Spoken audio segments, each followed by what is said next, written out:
The Invite is a new comedy film starring Seth Rogen, Penelope Cruz, Edward Norton, and Olivia Wilde.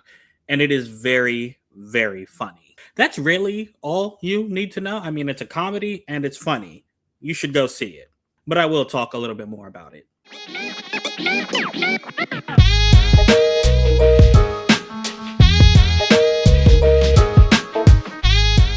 Now, the screenplay comes to us from Rashida Jones of Parks and Rec fame and also Quincy Jones's daughter.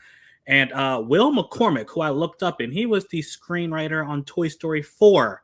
You know, I know that one gets a lot of hate, but I think it was actually pretty admirable for the way it was able to continue after that trilogy wrapped up. Anyway, in addition to starring, Olivia Wilde is also the director of this film. Now, it tells the story of a dinner party that I'm not going to say goes wrong, but goes in a direction that nobody thinks it's going to go. So Seth Rogen and Olivia Wilde are a married couple, Joe and Angela respectively, and they are marriage is miserable. They are loveless. You can just tell that there's no any kind of tenderness, love, or care in the apartment that they share. Nonetheless, Olivia Wilde has invited their upstairs neighbors, played by Penelope Cruz and Edward Norton, to a dinner party, something Seth Rogen's character does not want to do, and he makes that very known. Now, these neighbors are a bit eccentric. She is a sexologist. He is a ex-fireman turned carpet enthusiast, like he really is obsessed with carpets, and he gives off like this hippie vibe. But that eccentricness is kind of what draws Olivia Wilde to them. She's like enamored with them in their lifestyle, especially considering they've been together for just about a year and they seem utterly and totally in love with each other. Now, this film very much plays kind of like a stage play, honestly.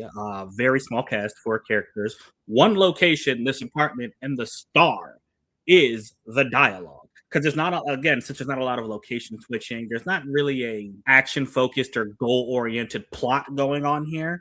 It really is just these four in this apartment during this dinner party and the hilarious conversation that ensues. Now, let me get what I didn't like out the way because there are not a lot of things.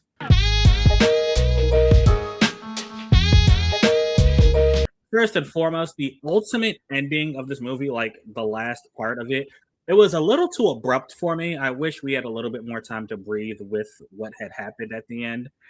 So it wasn't really my favorite. Speaking of not my favorite, I can tell you right now the movie's not going to get a five just because it's not my favorite story ever told. Even though it doesn't really do anything wrong, it's just not, something that like utterly wowed me. And lastly, it's Seth Rogen's character Joe. He's a real jerk, and I know he's supposed to be a jerk in this movie, but it goes a little far. I really didn't like him, and there's absolutely nothing redeeming about him.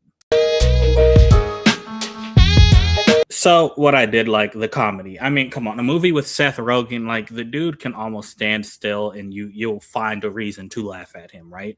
But all four of them are really funny in this, and it all has to do with the way the dialogue is set up. So the dialogue in this movie plays a lot like a show like Gilmore Girls, if you ever saw it. Or you know what, The Marvelous Mrs. Maisel, where it's so quick and people are like talking at each other constantly for extended periods of time. And in those conversations is where you catch, the quips and the sarcastic things and the insults and the funny things, right?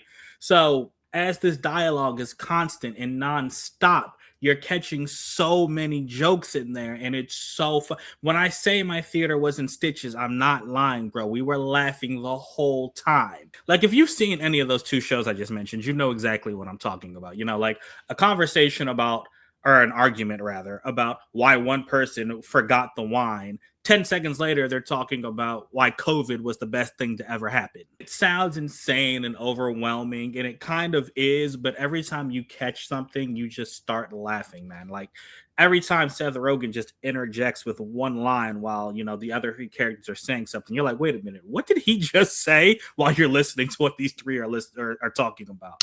It's great, man. And it's not just that. The movie also excels at like its awkward comedy, meaning that Olivia Wilde in particular, she's so enamored with these people that she just says and behaves awkwardly. And her doing that, them reacting to her doing that, and Seth Rogen just sitting back watching the three of them, some of the best laughs in the film. Yeah. Now, one other thing I want to give this movie credit for, besides being utterly hilarious, is its tonal shift in the end. The last 15 minutes of this movie are like heart wrenching, man, in a good way. So this movie plays like an extended conversation. You know, you have one couple that is just utterly happy and one couple that is utterly miserable.